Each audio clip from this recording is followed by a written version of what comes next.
سڵاتان لە بازدان خۆشەویستان بەخێربێنەوە لەو ڤیدیۆیەکی نوێی نرخەکانی مانگ. ئەو ڕۆژ گەڕانیوەداتان نرخی یاری و کۆنسوڵەکان لەو مانگی دەپرسین گۆڕانێکی زۆریان بەسەرداهاتێەوە خۆتانزان ڕێ ئێستا چەند ڕۆژەش بەسەر مۆزوعی ڤیدیۆکەی پێشترماندا ڕۆژیە کە نرخەکان گۆڕاین ئێستا لەگەڵماندا بن. زەحمەت نرخی PS4 ئەوڕۆ چەندە؟ 360,000 سلیمەکەی ئەوروپی نەکراوە. 360,000 فاتەکە؟ فاتەکەی بە 275,000 نەکراوە ئەوروپی نەکراوەی فاتەکە بە 260,000 سلیمەکە بە 340,000 پرۆ هەیە؟ ڕۆ نەمالەوە بە $290 $290 ئەدی وان؟ Xbox One فاتەکەی بە 200,000 وانێز بە 260,000 ئەوروپی زۆر چاکە. ئەدی Xbox 360 ئەوروپی 145,000 مستعمل لێرە 130,000 Xbox Series هەیە؟ سیریز هەیە بە Series S بە $280 هاتۆ خوارە ماکێکەوە 300 بە $280 زۆر چاکە. ئەدی Series X بە $555 $555 ئەدی PS5 هەیە؟ $690 $690 بینە سەر کورسەکان ئەو کورسی گەیمینگانە $110 $110 ئەو وێنانەشیان هەیە تابلۆیانە ساریان 15,000 بینە سەر جانتایەکان ساریان چەندە؟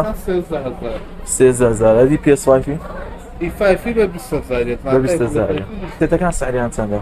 ئەولیکومایەکانەوە 20,000 ئەوانش کلااود و ئایپەرێکە $80 ڕایزەرەکان کۆنسۆل فۆر کۆنسۆلەکان $40 ئێکزایتەکەن بە $30 $30 دەستی PS5 بە $6 سپێکەی لەونەکان $65 $65 بینە سەر ئەو ستاندەی ئەوە بە چارجینگ ستاندەکە 30,000 PS5 کیبۆرد و ماوسەکان ساریان چەندە؟ کیبۆرد بەتەنێن ڕێدراگۆن 45,000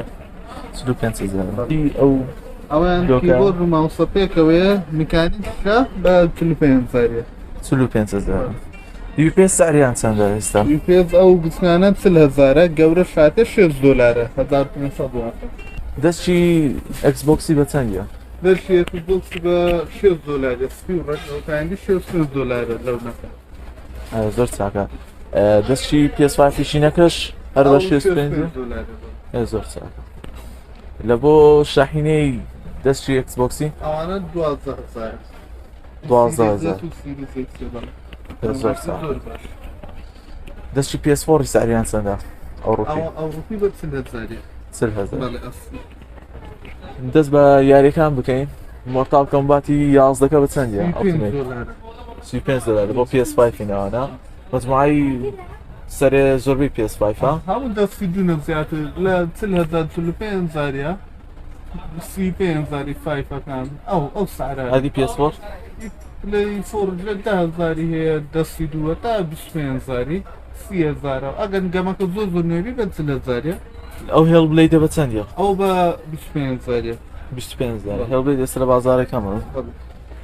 بینە سەرگەمەکان Xbox One گەمەی Xbox هەمووی بە 10,000 تەنها فیفا 22 بە 25,000 ئەوکان هەمووی 10,000 هەمووی 10,000 زۆر چاکە.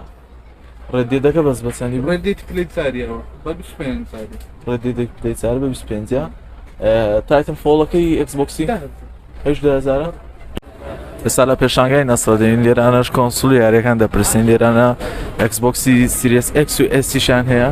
کاگرایت باش سەلامەتی. Xbox Series Xbox چەندە؟ سریلەکە بە $545 هەتی Series S بە $280 $280 وان بە چەندە؟ وان ئێزێک تراوای بە $285,000 جانە 285 نیتاندە سویچتان هەیە دەستی دوو بە چەندی؟ ئەوە سویچە بە ستامەری بە $220 نوێکەش بە $270 $270 باڵێ بێنە سەر یاریەکانی PS4 لێرانە لەنی ئۆتوەکەی دەست پێ بکەین ساری چەندە؟ جانە 25,000 شادە وۆڕەکە شادە بە دریم فۆڵ بە $25,000 25,000 دیسیدیا بە $20,000 20,000 GT مۆتۆرسەکە $20,000 نوێ زۆر چاکە GTA دیفینیتیڤی ترایلەکە بە 45 دلاری نوێ 35 تۆم برایدەر 15000 15,000 ستار وەرسەکە بە جێدای؟ 23 23,000 کاڵدیتی ڤانگارد بانگاردەوە استعمالە بە 40,000 30,000 دێرانە نێتفۆرس بیتلیتەکە بە چەندە 20000 ڕێز نیڤڵەکان ڕێزی بردی بە 18000 ئام گشتی بە هەژدە 15 15 زۆر چاکە زۆمبی ئارمیەکە 15000 The Order 15 15,000 دێرانە بینە سەر هێسێتەکان بە چەندە چاگەن ئەو هێسێتانە ڕێزەر شاکنێستەکە بە 6 دلاری JBL-ەکە JBL بە 50000 نوێ هەموو نوێ وایە فانتێکەکە ئەوەی بالی زیاتر بە 55000 بلوتوزە 55,000 دەستی PS4 ئەوانە بە 20000 20,000 بیلادی نیە ئەو کنار نیە هەدیێ ناوکنانە ناکۆنانە بە 50 بە 50,000 ئەو دیشنی پۆکیمۆنی نیتاندە سویچ شنێرەدەوی 270,000 270,000 بینە سەر دیارەکانی PS5 گۆسە سوشمە دیارەکەکەت 50,000 50,000 بۆگۆر کۆلۆر بە 35 نایتمێن ئەوە نوێ بە 35 دلاری 50,000 25,000 بەڵێ گاتفۆڵەکە گاتفۆڵ بە 40,000 چلیە 35 ئەوە هاوس ئۆڤاش هاوس ئۆف ئەیشس ئەو بە 33 دلاریە 300 نوێ. تاندە سویچ گەمەکانی لە دەوری چەند چەند ەکانی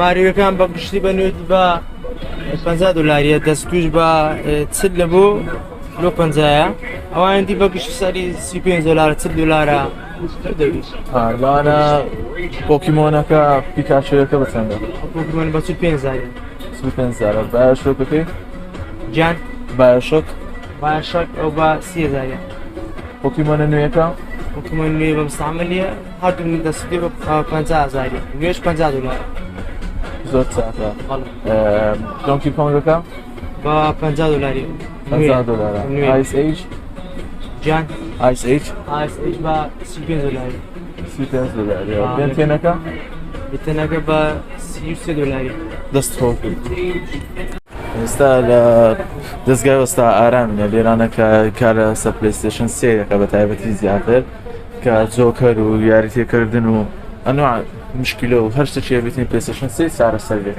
هەروە ئەبزانی نرخەکانیشی ئێستا بوویتە چەند باش کاگارە باشی بەخێر ڕێزتان باشی کاگارە ئێستا PS3 بە چەند وڵای ئێستا بڕە گرام بووە سلیمەکە لە دەوری 120,000 فاتەکەش لە دەوری 80,000 سوپەر سلیمیش ئەوش بە 100,000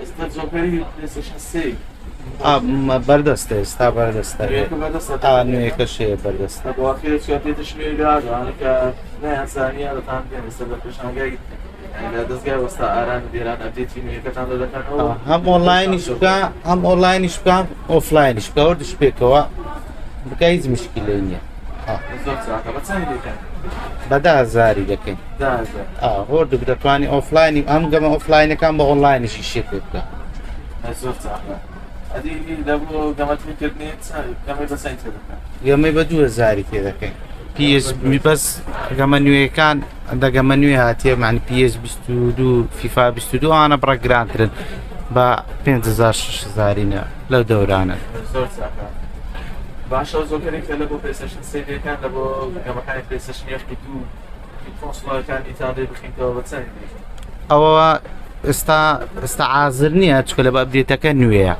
نوێ هاتیە بەس ماوەچکە ئەویش دێ دەتوانانی گەمەی پلەی 1 و پلەی 2 ئەوانەش دانی لە ناوی نیتاندۆ ئەوانەش ئیش پێ بکەین مەزبوطە هیچ مشکلەی نییە بەس دێ لە دەوری 20,000 چه 25,000 چ لەو دەورانێ دەتوانی گەمەی پلەی 1 و پلەی 2 ئیش پێ بکەی هیچ مشکلی زۆربەی کۆنسڵەکانی پێشخۆی دەخینەوە هیچ مشکلەش دروست ناکەن بێچێشە بە مەزبوطی بە هێژی دەیتەوە مەڵ بە ئێژی هیچ مشکلەی نیە